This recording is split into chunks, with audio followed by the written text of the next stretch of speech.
तो hello everyone, welcome back to JR college. दोस्तों, आज के इस वीडियो में हम एक बहुत ही इंपॉर्टेंट टॉपिक के बारे में डिस्कस करने वाले हैं।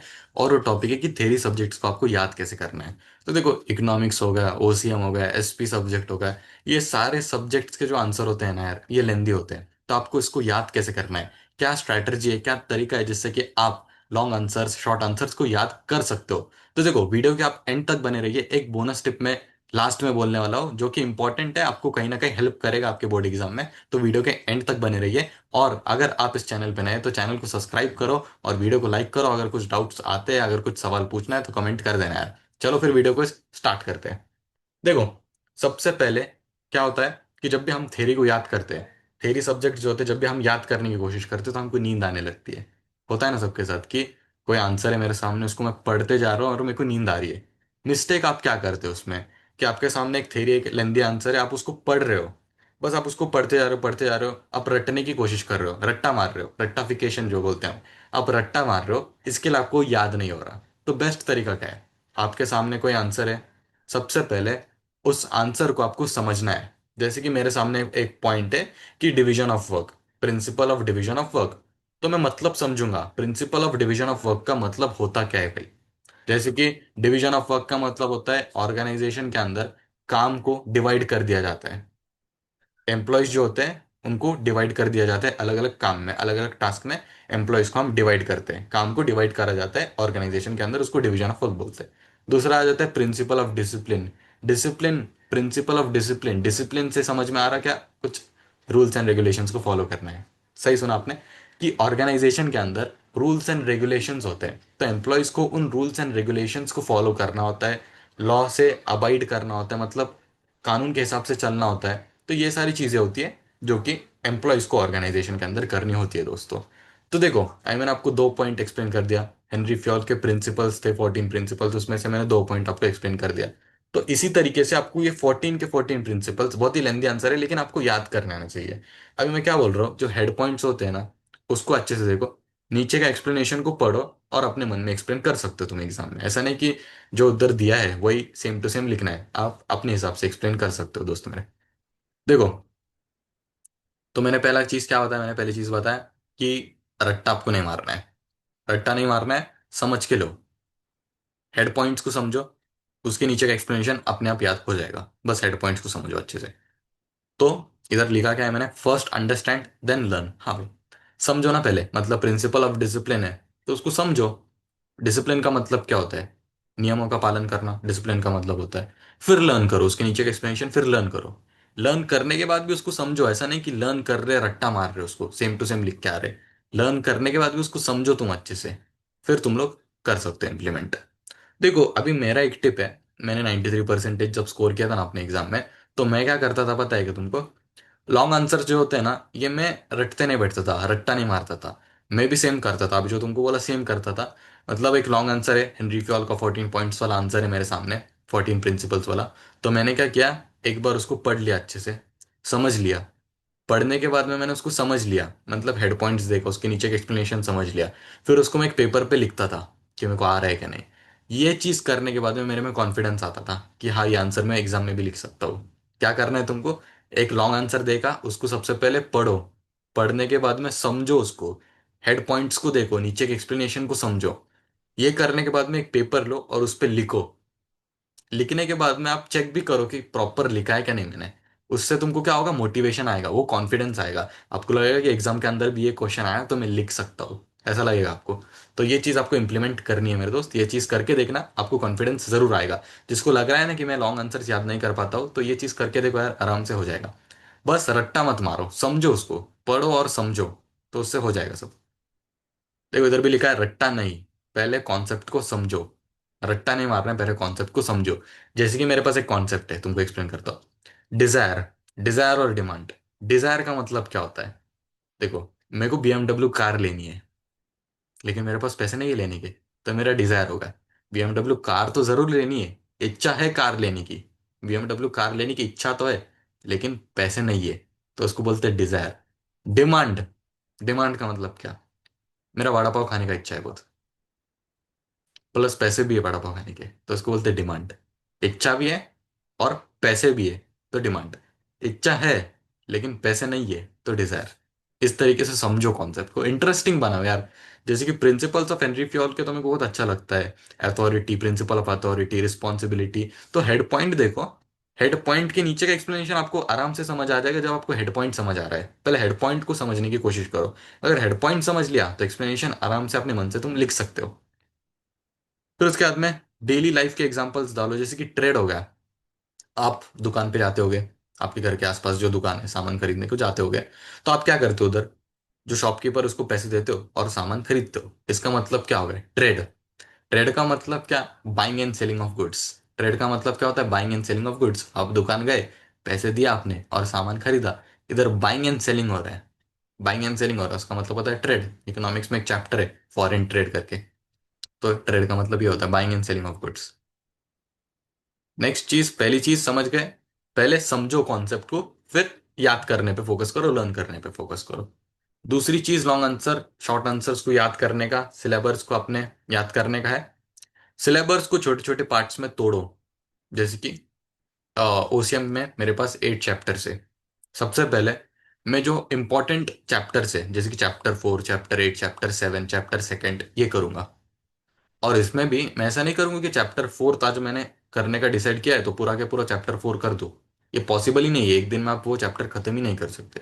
तो क्या करना है, चैप्टर 4 आज आपने करने का डिसाइड करा, आज आपने चैप्टर 4 पढ़ने का डिसाइड करा। तो जैसे कि चैप्टर 4 का मैंने एक डिस्टिंग्विश बिटवीन कर लिया, एक लॉन्ग आंसर कर लिया, 2 शॉर्ट आंसर्स कर लिए, और ऑब्जेक्टिव्स कुछ कर लिए मैंने। और इसका मैंने टेस्ट भी दे दिया। मतलब मैंने पहले उसको याद किया, याद करने के साथ साथ मैंने एक नोटबुक लिया, नोटबुक में लिख भी दिया। तो इससे आपका अच्छे से रिवीजन भी होगा। मतलब आपका रीडिंग जो है वो भी हो जाएगा, प्लस आपका राइटिंग जो है वो भी हो जाएगा। मतलब दोनों चीजें इसमें हो रही है। तो आपको क्या करना है, सबसे पहले बड़ा मतलब लेंथी प्रोसेस नहीं करना है, एक शॉर्ट एंड सिंपल प्रोसेस करना है, स्मार्ट स्टडी करना है। स्मार्ट स्टडी कैसे करते हैं? चैप्टर 4 उठा है, उसमें जो मैंने तुमको बोला distinguish between short answer long answer, इसको याद किया। याद करने के बाद मैं इसको समझा और एक पेपर पे लिख दिया, रिवीजन हो गया। फिर नेक्स्ट डे सेम वही चीज करनी है, जब तक चैप्टर को खत्म ना करो तब तक ये सेम चीज आपको रिपीट करनी है दोस्तों। Small target, big result. देखो, अगर तुम एक ही टाइम पे एक ही चैप्टर उठा के करने जाओगे तो यार स्ट्रेस होगा। इससे अच्छा थोड़ा थोड़ा थोड़ा थोड़ा रोज पढ़ने की कोशिश करो, उससे आपको अच्छा रिजल्ट मिल जाएगा। तीसरी चीज, स्टैंडर्ड फॉर्मेट में आंसर लिखो, याद भी करो। देखो, जैसे कि 8 मार्क्स का जो क्वेश्चन आता है एग्जाम में, बोर्ड के एग्जाम में 8 मार्क्स का जो क्वेश्चन आता है, उसमें हमको कुछ फॉर्मेट मेंटेन करना होता है। अगर बिना फॉर्मेट के जो बच्चा लिख कर आता है उसके मार्क्स आराम से ही कटेंगे, मार्क्स कटेंगे आराम से। तो आपको क्या करना होता है, स्टैंडर्ड फॉर्म में लिखना होता है। जैसे कि मेरे पास 8 पॉइंट्स का कोई आंसर है, 8 पॉइंट्स के आंसर है, और उसके 8 मार्क्स है। तो मैं लिखने का फॉर्मेट क्या रखूंगा? सबसे पहले मैं मीनिंग लिखूंगा। 8 मार्क्स के लिए सबसे पहले मैं मीनिंग लिखूंगा। फिर उसका डेफिनेशन अगर है टेक्स्ट बुक में तो डेफिनेशन भी लिखूंगा। डेफिनेशन नहीं है तो इंट्रोडक्शन लिखूंगा। मीनिंग, डेफिनेशन है तो डेफिनेशन, डेफिनेशन नहीं है तो इंट्रोडक्शन। उसके बाद मैं डायग्राम बनाऊंगा। देखो, कई लोग तुमको बोलते होगे कि डायग्राम बनाना इंपॉर्टेंट नहीं है, वेस्ट ऑफ टाइम है, लेकिन मैं बोलता हूँ कि वेस्ट ऑफ टाइम नहीं है। ये एक इम्प्रेशन इंक्रीज करने में, एक इम्प्रेशन एनहेंस करने में एग्जामिनर के सामने अगर आप डायग्राम बनाकर आते हो तो आपका इंप्रेशन जो है ये ऑप्टिमाइज होगा। क्यों ऐसा मैं बोल रहा हूँ? क्योंकि देखो, पेपर जो है लिखने का काम तो सभी कर रहे हैं, ऐसा नॉर्मली सभी लिख रहे हैं। पेपर को आपको यूनिक बनाना है, पेपर को आपको क्रिएटिव बनाना है बोर्ड एग्जाम में। क्योंकि जब आप पेपर को यूनिक बनाओगे तो एग्जामिनर का ध्यान उस पर पड़ेगा। जैसे कि आप लॉन्ग आंसर में मीनिंग, डेफिनेशन, डायग्राम तीनों चीज कर रहे हो, तो एग्जामिनर का ध्यान तीनों पे पड़ेगा कि इसने हाईलाइट करके डायग्राम भी बनाया है पूरा। मतलब वो डायग्राम के इस पे ऐसे 2 लाइन ऐसे लिखा है, और वो जो डायग्राम है ये इसका अच्छा दिख रहा है, मतलब डायग्राम अच्छे से दिख के आ रहा है, इंप्रेसिव लग रहा है इसका पेपर। तो इसको इसमें फुल मार्क्स मिलने चाहिए क्योंकि ये डिजर्विंग है। इसने कुछ पढ़ा भी है और इसका पेपर प्रेजेंटेबल भी है। पेपर को आपको प्रेजेंटेबल बनाना है। जो दिखता है वो बिकता है, सुना होगा आपने। तो जो दिखेगा वो बिकेगा, जो अच्छे से लिखेगा उसको मार्क्स मिलेगा। तो 8 to 9 points with proper head points आपको लिख कर आना है। और हेड पॉइंट्स के नीचे एटलीस्ट 4 से 5 लाइन का आपको एक्सप्लेनेशन देना है। हेड पॉइंट्स लिखा तो उसको डबल अंडरलाइन करके आना है, डबल अंडरलाइन करके आना है, ताकि एग्जामिनर को लगे कि इसने जो हेड पॉइंट है उसको हाईलाइट भी करा है। हाईलाइट करना हेड पॉइंट को is the most important thing, क्योंकि जो एग्जामिनर होगा उसके पास 300-400 पेपर हो गए, उसके पास दोस्तों समय नहीं होगा इतना कि एक एक आपका एक्सप्लेनेशन को प्रॉपर तरीके से कंसाइजली पढ़ते जाए। तो आपको क्या करना है, हेड पॉइंट को अच्छे से मार्क करना है। तो एग्जामिनर क्या करेगा पता है कि आपको हेड पॉइंट देख के आराम से टिक करके उस पर मार्क्स दे देगा।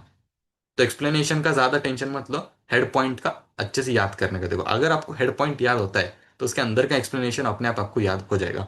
तो ये चीज है कि एक प्रॉपर स्टैंडर्ड फॉर्मेट में लिखो। जैसे कि 14 प्रिंसिपल्स ऑफ मैनेजमेंट अगर आप रीड कर रहे हो, रीड करने के बाद में आपको उसका मीनिंग, इंट्रोडक्शन, डायग्राम चाहे तो डायग्राम बना लो, फ्लो चार्ट के फॉर्म में, बहुत ही आसान होता है, फ्लो चार्ट के फॉर्म में एक डायग्राम बना लो। फिर उसके 14 प्रिंसिपल्स के एक्सप्लेनेशन आपको देने हैं। मोस्टली एग्जाम में 14 प्रिंसिपल्स तो नहीं पूछेंगे, उसमें से 8-10 पूछ लेंगे, तो आपको इस हिसाब से आंसर करना है।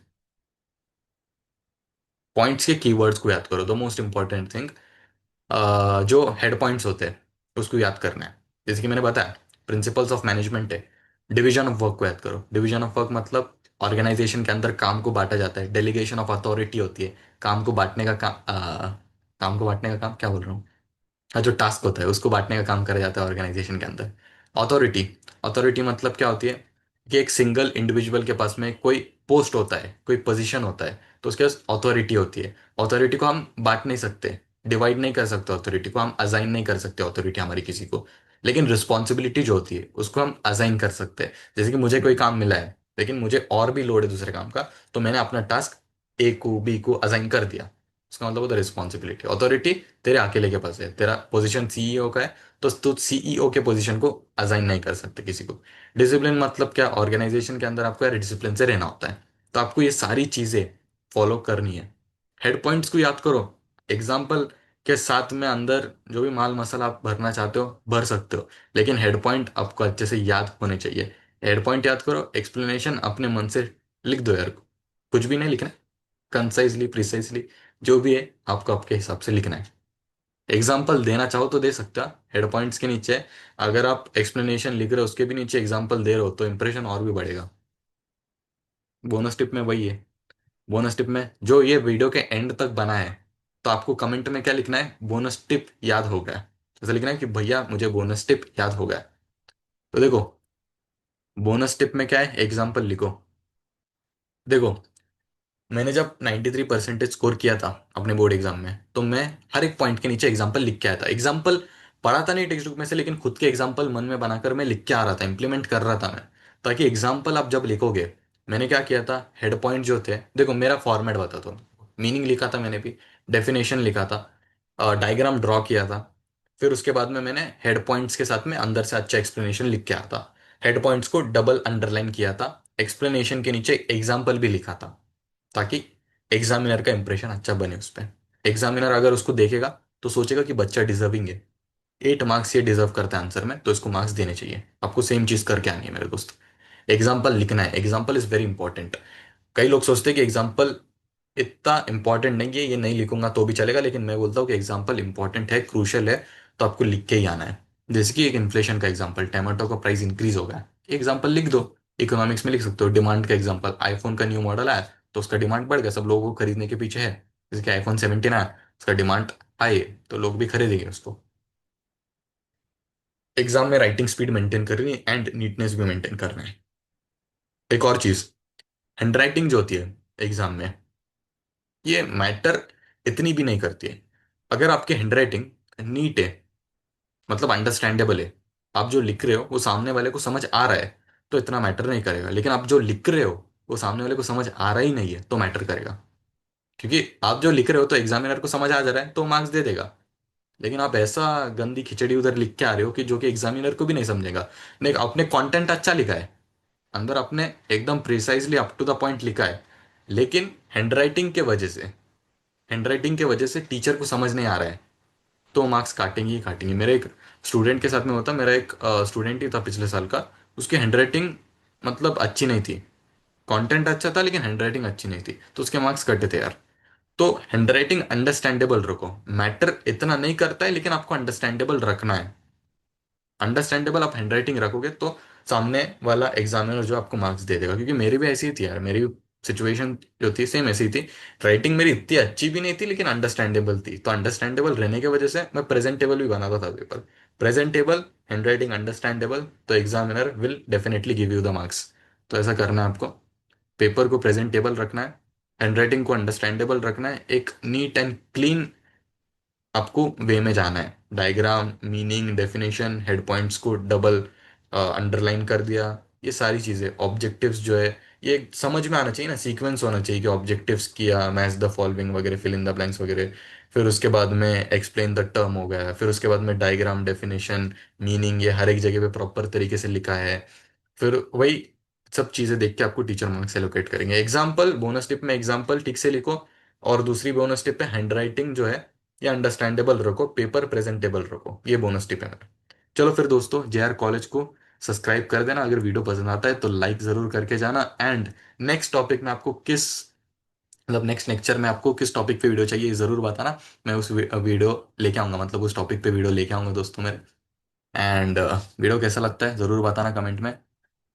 बाकी सही है, पढ़ाई कैसी चल रही हो वो भी बताना तुम्हारी। एंड इकोनॉमिक्स के रिलेटेड कुछ भी डाउट आता है तो मेरे को बताना, डायरेक्टली मैसेज कर सकते हो, कमेंट में लिख सकते हो, आपको आंसर देने का काम कर दिया जाएगा।